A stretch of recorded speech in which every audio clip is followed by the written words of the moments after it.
In the name of Allah Almighty, who is the most beneficent and most merciful. Assalamu alaikum, my dear students. तो intermediate part 2 English मेरे सारे बेटे बेटियों के लिए ये आज इंग्लिश की रिकॉर्डिंग स्टार्ट होने जा रही है। ग्रामर से हम शुरू करेंगे और मैं लेट मी क्लियर दैट ये इंटरमीडिएट पार्ट 2 के लिए भी ये है और इंटरमीडिएट पार्ट 1 यानी नई फर्स्ट ईयर के लिए भी। वन थिंग, सेकंड, ये इंटरमीडिएट इधर ज़रा कीजिएगा जी, ये इंटरमीडिएट पार्ट 2 के लिए ये लेक्चर नंबर 1 है, उनका पहला लेक्चर है। लेकिन पार्ट 1 वालों के लिए ये 9th लेक्चर है, क्योंकि 8 उनके जा चुके हैं। पार्ट 1 के लिए ये 9। याद रहे कि ये पार्ट 2 और पार्ट 1 दोनों के लिए ये लेक्चर है, मतलब बेसिक्स है। बेटा please don't take it for granted, it's very precious, it's really priceless. तो इसको इग्नोर करना, इसको ओवरलुक करना, यू कैंट अफोर्ड इट। अगर आप इतनी सी भी इंटरेस्ट है क्रिएटिव इंग्लिश सीखने की, both writing and speaking, then you have to take this lecture very seriously and comprehend it up to the maximum extent, and there should be any loophole in understanding any of the point. So you can watch it again and again, and if there is anything which is not comprehensible for you, you can let me know by through comments and or by your concerned teachers. They let me know. You just bring that thing into their notice and they'll let me know, and I'll try to correct it, and I'll try to provide you the things as you want, and the things which are creating any mess or problem, they all should be solved in a proper way, because that is the ultimate objective of this thing. तो आज हम grammar शुरू करने जा रहे हैं, तो लफ्ज़ पहले बेटा ग्रामर पे बात करते हैं। लफ्ज़ ग्रामर पे, उसकी डेफिनेशन में तो बाद में जाते हैं, ये ज़रा फोकस कीजिएगा सर। ग्रामर, ये देखिए मैंने कैसे लिखा है बेटा ग्रामर उर्दू में, तो ये ज़रा मुझे सपोर्ट कीजिएगा। क्या आपने ऐसे लिखा हुआ नहीं देखा ग्रामर को? ग्रामर ऐसे, ये वाला, ये भी उर्दू में क्या आपने ऐसा नहीं देखा? बहुत सारी, मैं आपको नाम नहीं लूँगा, मैं बुक्स के ऊपर देखा जो उर्दू के ऐसे लिखा हुआ है, और बहुत सारे फलां ग्रामर स्कूल जो उर्दू में लिख देते हैं ना नाम किसी स्कूल का, ABC grammar school, DEF grammar school, मतलब कि इंग्लिश मीडियम टच देने के लिए। तो मैं आपकी इत्तला के लिए अर्ज़ करूँ, ये लफ्ज़ ना उर्दू ना इंग्लिश में ये वर्ड इनकरेक्ट है। उसका एक लॉजिक है ये अच्छा, कुछ कहते हैं कि इंग्लिश में ऐसे होता है ग्रामर और उर्दू में ऐसे होता है। भाई ये उर्दू में तो तब हो जब लफ्ज़ अगर उर्दू का हो। उर्दू आपको पता है लश्करी ज़ुबान है, ये एक दलीम है, ये मुख्तलिफ ज़ुबानों का एक आमेज़िश है, यानी चूचू का मुरब्बा है, कई ज़ुबानों से अल्फाज इसी तरह इंग्लिश है, जैसे कार की कार, बस की बस, ट्रक की ट्रक, ओरिजिनली तो ये इंग्लिश वर्ड है, तो इनकी उर्दू ही कोई नहीं अलग से। इसी तरह ग्रामर वर्ड ही इंग्लिश का है भाई, मेरे बच्चों मेरी बच्चियों, ये तो वर्ड ही इंग्लिश का है। तो आप इंग्लिश वाले वर्ड को ही उर्दू बना रहे हो, तो आपने नई उर्दू कहाँ से फिर ईजाद कर ली इसकी? तो जो बोरो किया होता है वर्ड, आप उसको वैसे रखते हैं, नहीं तो कार की बना लेते ना कोई और, ट्रक की बस की कोई और बना लेते। तो ये दोनों, मतलब इंग्लिश में भी उर्दू में भी ये एब्सोल्युटली इनकरेक्ट है, और ये हमारा बहुत बड़ा गलत उलाम है। तो यूल प्लीज़ करेक्ट दैट। फिर हम इस पे आते हैं, इसकी डेफिनेशन पे ग्रामर की। इस वैल्यूएबल बेटा ग्रामर कर लें, लेकिन हमारा ध्यान नहीं जाता कि कभी इसको डिफ़ाइन भी कर लें। तो अब जो करने जा रहा हूँ वो बता तो हम मैं क्या करने जा रहा, और उसको अगर डिस्क्राइब करना पड़े तो किन अल्फाज में। तो आप प्लीज़ इसे अच्छे से समझें, नोट डाउन करें। शायद बहुत सारे लोगों के लिए आई एम श्योर कि ये बहुत सारी नई चीज़ें होंगी, आई एम श्योर, जो पहली दफ़ा टच किए जाने लगी हैं। मैं कोई दावा नहीं कर रहा, मैं जस्ट एक एक्सपीरियंस बेस्ड बात कर रहा हूँ कि इस स्टेज पे बच्चे के पास ये चीज़ें अमूमी मतलब मुझे मिली नहीं। लास्ट 22 ईयर्स से मैं यहाँ I came back to Nankana in 2005, and since then I've been observing such kind of things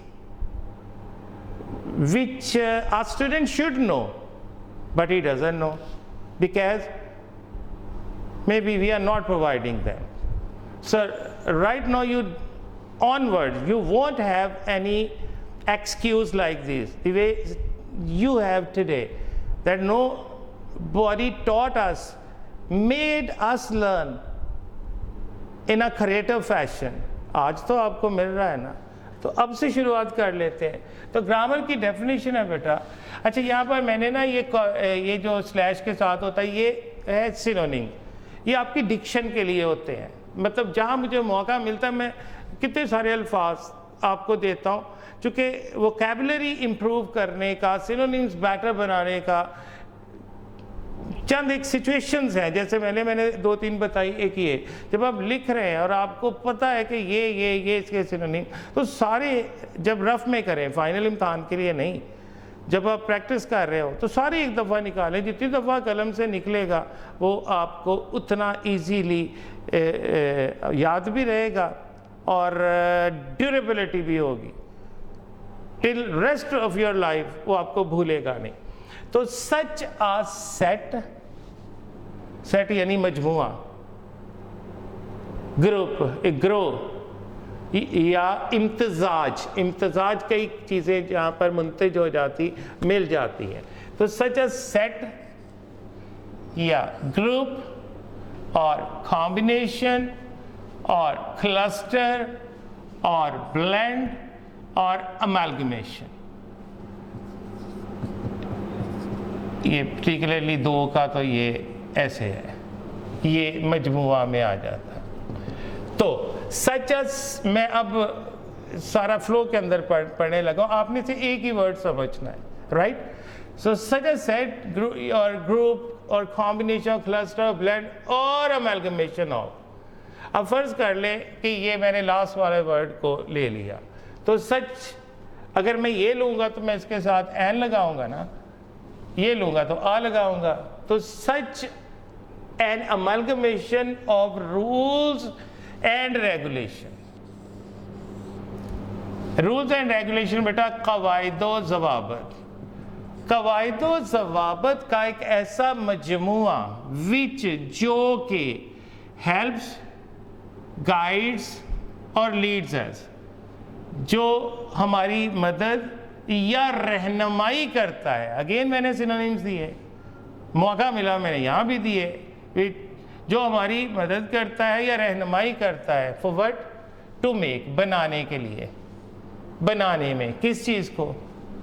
uh correct sentence, a correct sentence is called grammar. अब इसमें उर्दू में ज़रा समझिएगा, कवायदो ज़वाबत का एक ऐसा मजमुआ या एक ऐसा इम्तजाज जो कि एक दुरुस्त फ़िक्रा बनाने में या बनाने के लिए हमारी मदद या रहनुमाई करता है, उसे ग्रामर कहते हैं, उसे ग्रामर कहते हैं। अब यहाँ पर मैंने ये देखें, आ करेक्ट सेंटेंस, अब पॉइंट यहाँ पे आके रुका, सर सिर्फ एक फ़िक्रा, यस एक, तो sir is the whole grammar is one sentence? Yes ji, एक सेंटेंस, बिल्कुल। The basic unit of grammar of any language, the basic unit of grammar is sentence, just like the basic unit of human body is cell, the basic unit of human body is cell, the basic unit of this world is human being. Similarly, the basic unit of grammar, the basic unit of grammar is sentence. तो इसको मज़ीद समझने के लिए एक वक्त में बेटा आप कितने सेंटेंसेस कर सकते हो? एक। जब वो ख़त्म होगा तो फिर अगले लम्हे कितने कर रहे हो? फिर एक कर रहे हो। वो ख़त्म होगा तो अगला फिर एक कर रहे हो। तो इससे मुराद आया हर एक। अब एक को अब हर एक कर ले, और इस आ का जो मतलब है इसको एवरी कर ले। आ जो है इसका को एवरी समझ ले, यानी हर एक। अब ये ऐसे आया कि क़वाइद ज़वाबित का एक ऐसा मजमुआ जो हमें हर एक दुरुस्त फ़िक्रा बनाने में मदद करे, हर एक दुरुस्त फ़िक्रा बनाने में मदद करे, रहनुमाई करे, उसे ग्रामर कहते हैं। अब मैं और इसको नैरो डाउन करता हूँ, तो अब मैं सिर्फ आ गया सिर्फ सेंटेंस के ऊपर। तो मतलब ये जितनी दौड़ धूप हम कर रहे हैं, जो हमारा जो प्रॉब्लम जिसके अंदर है या जिस चीज़ को हमने लर्न करना है, वो है ये जो पिवटल पॉइंट है इसका सेंटेंस। मतलब the most important and the real essence of grammar is sentence making. जब आपको फिक्रा बनाना आ गया, एवरीथिंग इज कूल, आपको क्रैम नहीं करना पड़ेगा। बिल्कुल ऐसे बेटा जैसा कि आप देखें उर्दू है, सपोज उसमें प्रोज भी है, नसर भी है, उसमें शायरी भी है, उसमें application, letters, moral stories, essays and blah blah blah. आप सपोज ऐसे है मेरी पसंदीदा शख्सियत सपोज, या मैं पाकिस्तान से प्यार क्यों करता हूँ या करती हूँ, तो अगर वो ऐसे दे दिया गया तो बेटा क्या आपने एक एक लाइन याद करते हैं उसकी उर्दू वाले? एक एक वर्ड याद करते हैं, एक एक लाइन या पैराग्राफ? नहीं बेटा, आप सिर्फ पढ़ते हो, एक दफ़ा रीड कर ले तो इसमें है क्या। ऐसे ही अगर एक स्टोरी पढ़ी है तो उसमें शॉर्ट क्वेश्चन जो है जैसे इंग्लिश में करते हो ऐसे करते हो, एक एक वर्ड एक एक लाइन? नहीं करते। मॉरल स्टोरीज ऐसे करते हो तैयार जैसे इंग्लिश की? नहीं करते। क्यों नहीं करते? क्योंकि आपको पता है आइडिया मेरे पास है और मुझे सेंटेंस मेकिंग आती है उर्दू में, पंजाबी में, so that's why you don't go for cramming. तो अब चीज़ क्या इससे, तो मॉरल लेसन क्या निकला इसका कि ये जो क्रैमिंग है, ये जो रटा आपको लगाना पड़ता है, वो सिर्फ और सिर्फ इस वजह से है कि आपको इंग्लिश का सेंटेंस नहीं बनाना आता। इस वजह से आप ना सिर्फ इंग्लिश बल्कि ऑल साइंस सब्जेक्ट जो इंग्लिश में हैं वहाँ पर आप रट्टा लगाने पे मजबूर हो जाते हैं। अब सेंटेंस मेकिंग है, वो साइंस टीचर्स का जॉब तो नहीं, वो इस्लामिक स्टडीज़ के या पाक स्टडीज़ के टीचर का जॉब तो नहीं, वो उर्दू वाले का जॉब तो नहीं, वो कंप्यूटर वाले का जॉब तो नहीं।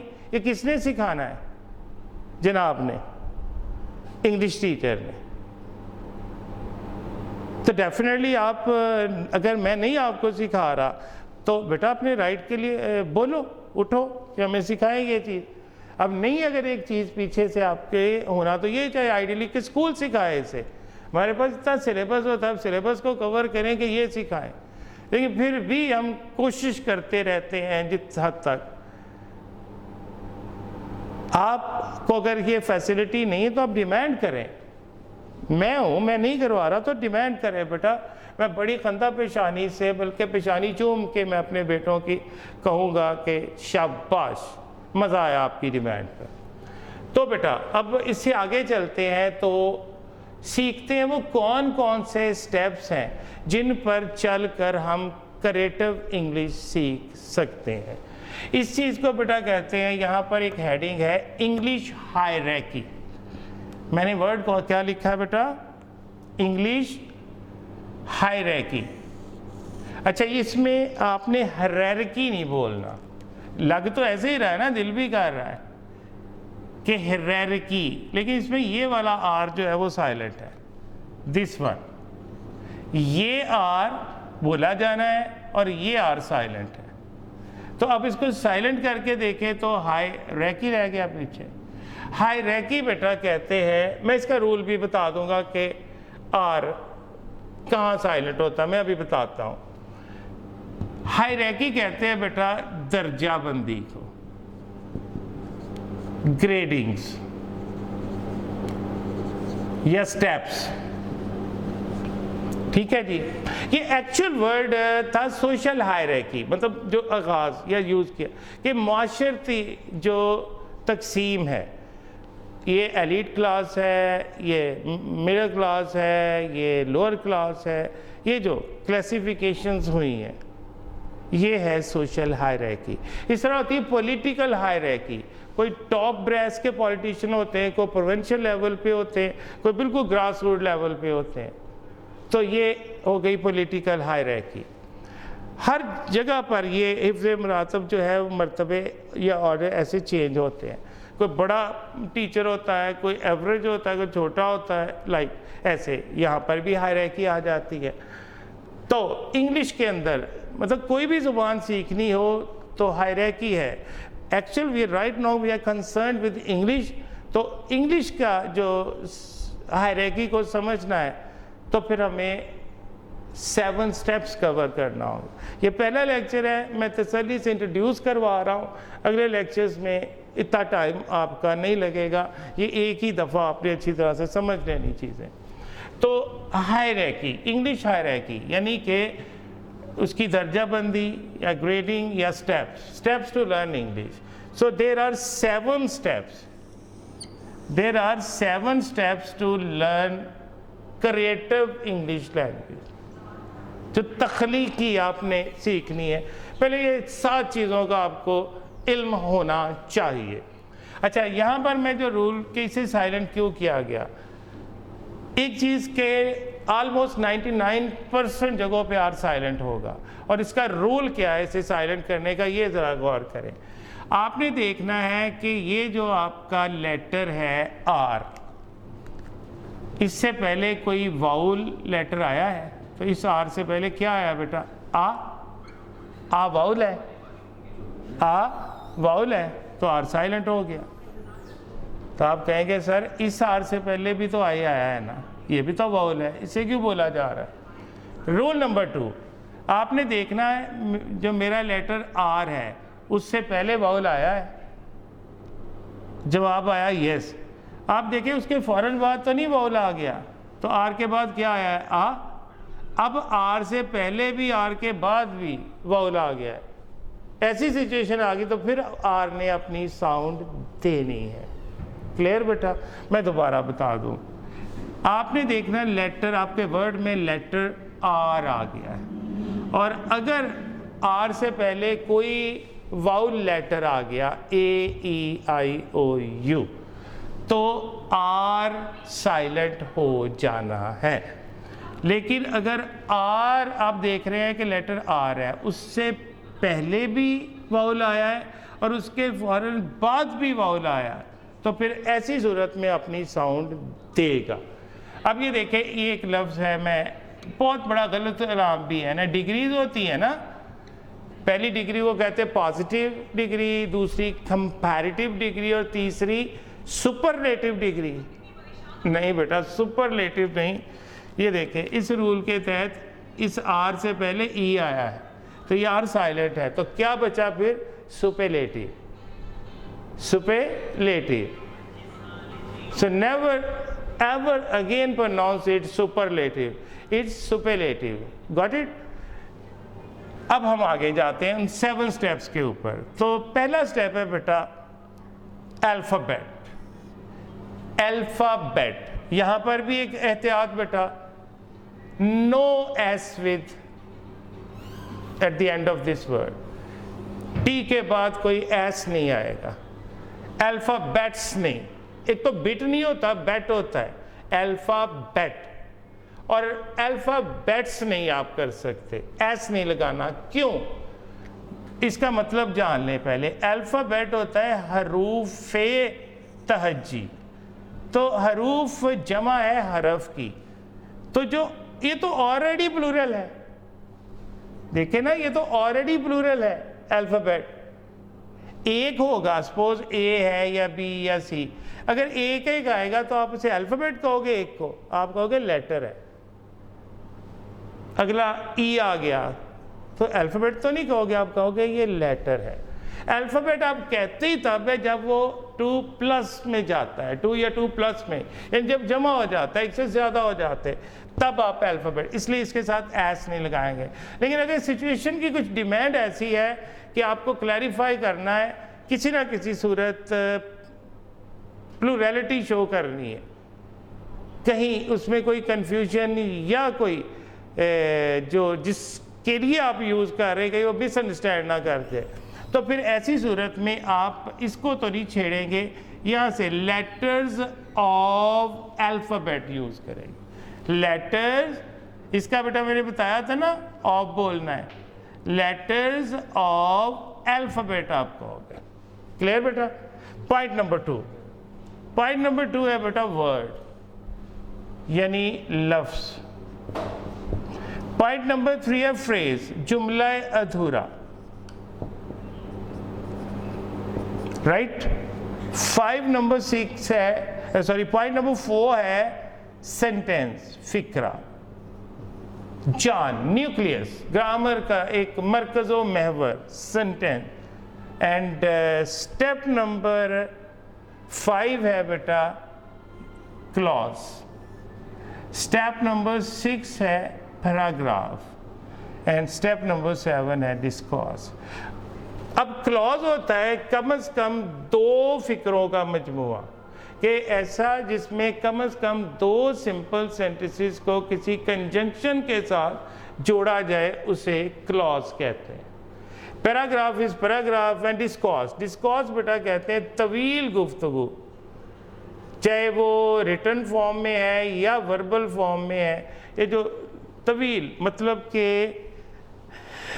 एग्जाम्पल, ऐसे लंबी तहरीर है,